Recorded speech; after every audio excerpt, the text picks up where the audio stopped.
Magandang umaga po mga kababayan. Habang tayo naglalakbay kahit maulan dahil may bagyo po ngayon, signal number 3 po dito sa Pangasinan mga kababayan. May isang ali na nasa puso po mga kababayan, no? Hindi natin alam kung naguhugas ng isda o naguhugas ng pinggan. Kaya tara mga kababayan, babain natin at puntahan natin si nanay.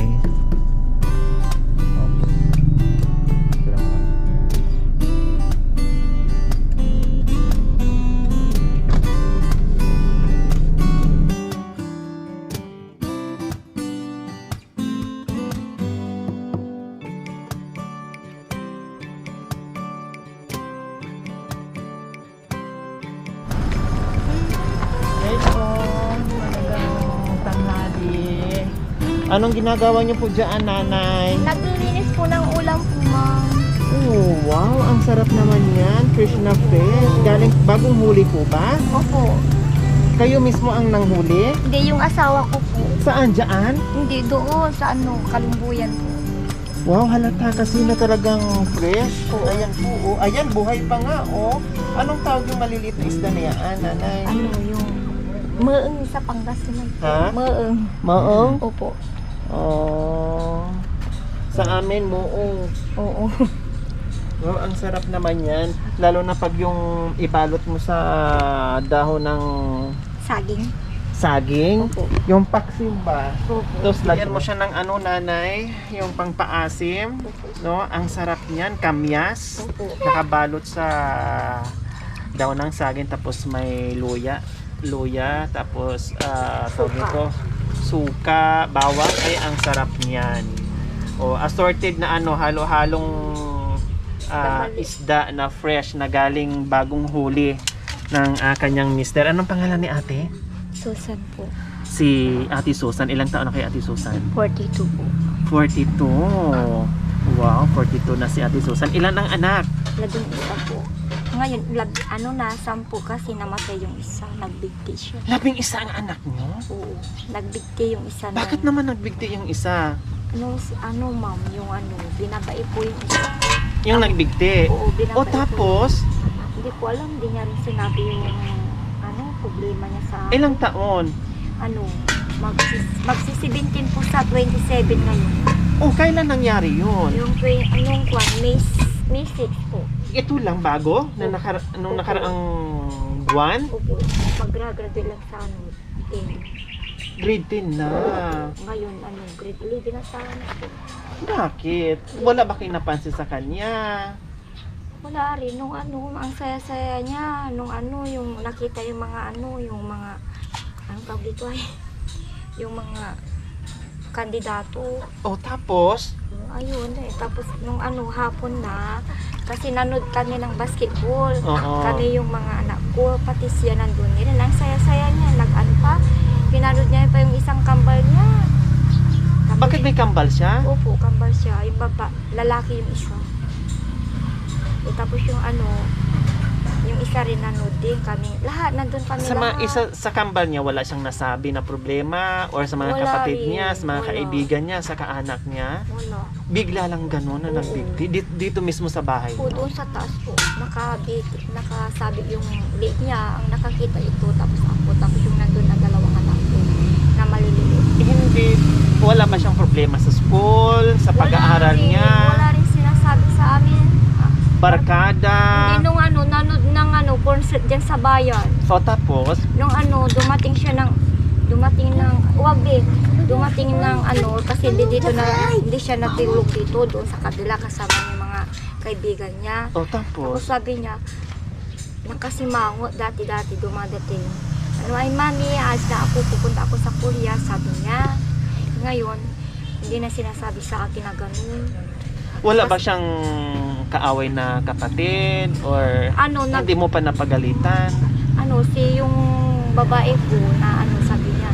Kasi yung gamit niya, ayaw niyang pa-gamit. Ngayon, sabi ko sa kanya, huwag mong gamitin, sabi ko.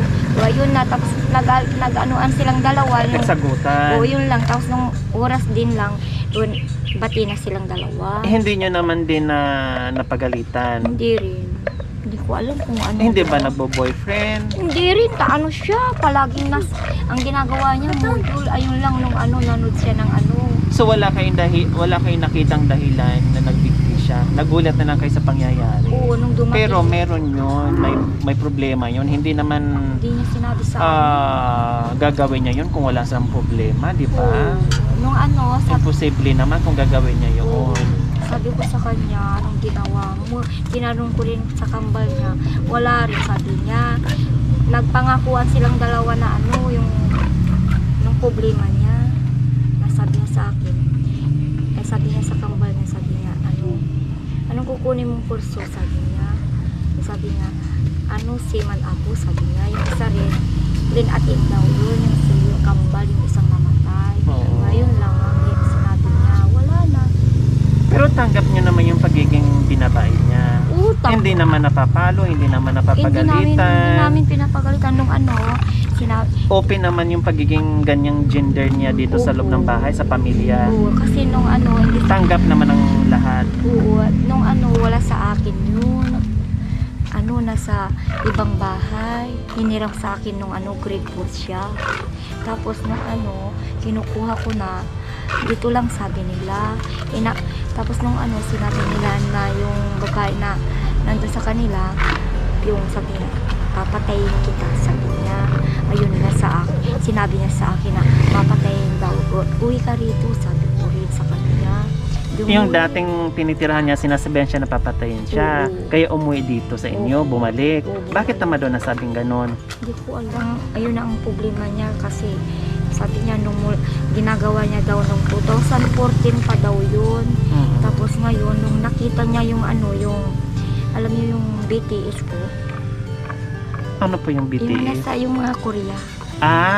Opo. Yun Tapos, na ngayon ang niya palagi. Lahat na niya Korea. Eh, sabi niya nung mula nung na yung Korea na 2016, yung yung buhay niya parang masaya siya. naging inspirasyon niya. Oo. Eh, ngayon, Yung sa mga kabataan, yung Oo. kasing uso ngayon. Oo, yun lang siya lang ang yung anak ko na gano'n. Hindi ko alam O kumusta naman yung natirang 10? Nag-aaral ba yung mga yung bata? yung isang panganay ko may anak na siya pero nag-aaral siya, nasa Binaluna nag-aaral siya. Pinapatuloy niya yung pag-aaral. Nag-aaral sila. Oo. Anong trabaho ni Mister? Ako, Si Mister, anong trabaho? all around po, ma'am. All around. O Oo. ngayon, anong trabaho niya ngayon? Ngayon talinggo nandun sa bukid sa biyanan ko. Tapos Yun. kayo, Nasa bahay lang nag-aalaga ng bata na 42 ka lang? Tapos, naka-11 ka, maaga ka nag-asawa. Oo. Maaga na rin umalis yung mga ngipin mo. Hindi rin May ate. pustiso ka. Hindi nagpapagawa ako sa BMU po. O tapos, Na-lockdown po siya. o kaya Yung- lockdown ngayon ang ngipin nyo. Hindi na Opo. nakarating. Ngayon, gusto kong kaya lang sayang yung 5,000. Oo nga pagkain ko naman, na sa- pagkain na lang. Pagkain ng mga anak ko. Kahit di wala mabuti kayong ko. ngipin, yung ganda nyo ganun pa naman din. Hindi nawawala. Halata pa rin maganda kayo. Pangit ako. Hindi. Kahit wala kayong ngipin. Yung iba pumapangit pag walang ngipin. Pero kayo, kahit walang ngipin, halata pa rin na maganda kayo. Sinasabi nyo lang mao na ganyan. Hindi, totoo, promise. Baka kasi kutsilihin nyo ako kanina. Ay, hindi. Joke lang, pinapatawa lang kita kasi alam ko sad ka dahil meron kang anak na nawala sa'yo, no, at nung kailan lang, May lang, tapos Birthday niya sa 27. itong 27. Kung kundi lalong sasakit ang puso nyo niya na naman, maalala nyo na naman yung anak nyo, siyempre malulungkot na naman kayo niyan. Oh, di ba? Okay, sige, tamang-tama, ulam ang ginagawa mo. May nakasaing na bang kanin, ate? Marami. Marami. Pwedeng dito kami makakain. Kailang matagal pa yung maluto eh. Hindi pwede. Ilan Pwede na lang yan? kilawin yan. Oo. Yan. Kailang ang kakain mga kabayan, ang dami nila. Kung kakain Ayan. pa ang team, wala nang matitira. Yung maliliit na lang. O pwede naman tag-iisa tayo niyan. Oh, marami Gusto yan. niyo yan, ma'am? Ha? Gusto niyo Huwag yan? kasi masisira. Yan, kami ay iikot kung saan-saan. Ay sayang. Kaya lutuin nyo na lang. Meron kaming surprise na pagmamahal sa inyo. Ito mga anak nyo, Ate Opo. Susan. O kapitbahay yung iba dyan. Dito lang yung mga anak ko, tapos nandun Ito rin, yung kapatid iba, mo? o yan po, o. Nandun yung dalaga, lumabas yung dalaga ko. Okay, pasok mga Ruelios.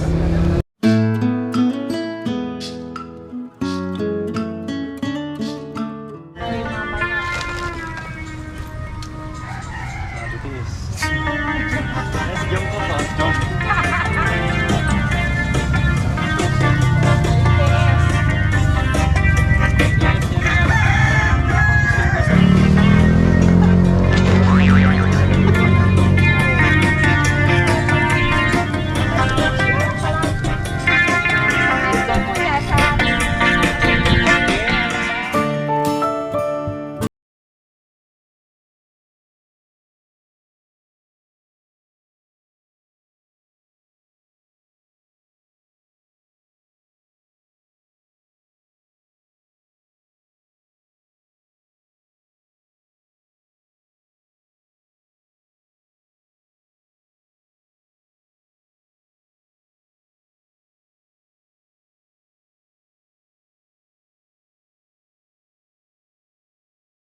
Masaya na rin po ako kasi may binigay kayo ng biyaya ng ano, hindi namin alam na ganyan na may bibigay kayo sa akin na may biyaya.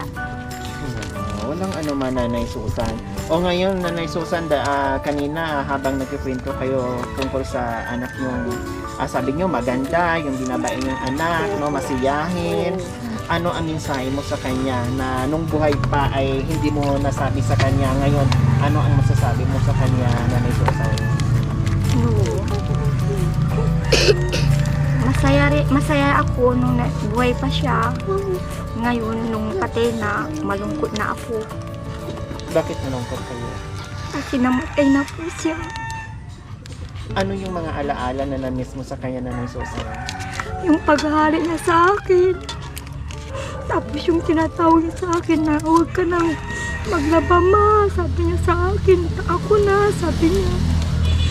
Na pagod ka na, ma. Kami na maglalaba, sabi niya sa akin. Ganon sa pagkain sa inyo? Opo. Tapos siya lang po ang siya lang po yung umahalik sa akin. Silang, yung labing isa, siya lang po ang umahalik sa akin, yung anak ko. Sa 11 sila na magkakapatid, kumbaga siya yung pinaka-sweet na yung mayakap at umahalik sa inyo. Yun yung pinaka na-miss mo sa kanya. Sa kanya po. Ang masaklap, ang pinakamasakit is nawala siya na wala man lang kaalam-alam kung ano ang dahilan. Opo. Nabiglaan lang. Oo.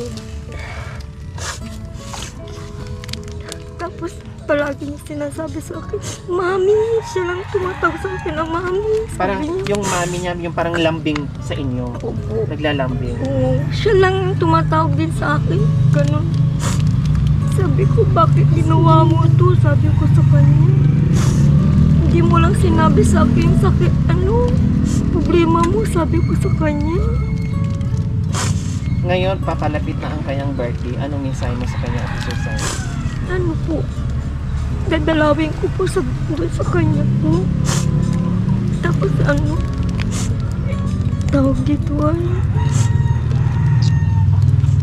gusto ko lang kung magising, gigisingin ko po siya. Gusto ko sana pumunta ngayon, wala akong pera kasi kagabi nagpaano dyan sa amin, nagparamdam siya. Kagabi? Opo. Gusto niya sana puntahan, kailang wala kang pamasa papunta doon. Opo. Anong nararamdaman mo? Anong pinaramdam mo?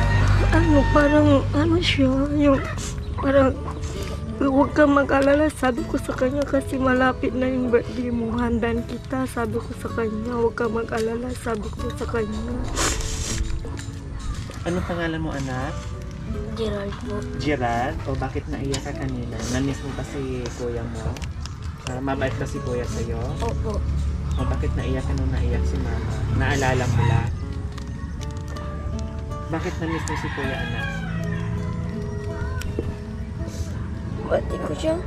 Ah, Bati ko siya. kapatid Bakit mo. ganun ginawa niya? Maraming salamat po, ate. Sana bigyan niyo kami ng biyaya na umikot kayo punta kay dito na kala ko kung sino ang may bisita kayo, sabi nila sa akin. Sino yan? Sabi ko yung isa tumatawa. Pala may biyayang dumarating po. Maraming salamat po, ma'am. Siyempre, magpapasalamat. So, ayan po mga kabayan, no, dama pa rin natin yung lungkot, no? At kasi bago lang at ang hirap na mawalan ka ng anak, no? At napakabata pa. At siyempre, ang hirap na mawalan ka ng minamahal mo sa buhay, na alam mo kahit gaano kahirap yung buhay na sama-sama kayo tapos biglang ganon. Okay, maraming salamat po sa ating mga sponsors, subscribers, followers, YouTube members, viewers, commentators at sa panonood sa aking vlogs na walang sawang panonood without skipping ads. Maraming salamat po. Siyempre magpapasalamat Leon Pangasinan muli. Maraming salamat po sa walang sawang pagmamahal. Ma'am Edna Hastings, Ma'am Zenny Ramos from Germany, Ma'am Mercy of Toronto, Canada, and Ma'am Avelina and Sardon from Texas, USA na taga Bugalion, Pangasinan. Maraming salamat po sa iyong ginito ang puso. Nawa ipagpalain pa po tayo ng Panginoong Diyos araw-araw. Nawa ibigyan pa po tayo ng kalakasan ng katawan sa araw-araw. Nawa ibigyan pa tayo ng mahabang buhay upang sa ganun marami pa tayong maikot at mabigyan ng biyaya na tulad nila. Maraming salamat po. So mga kababayan, huwag niyo pong kalimutan pag-share, subscribe sa aking YouTube channel, Lori Aquino Talita. Maraming salamat po. God bless us all. Bye.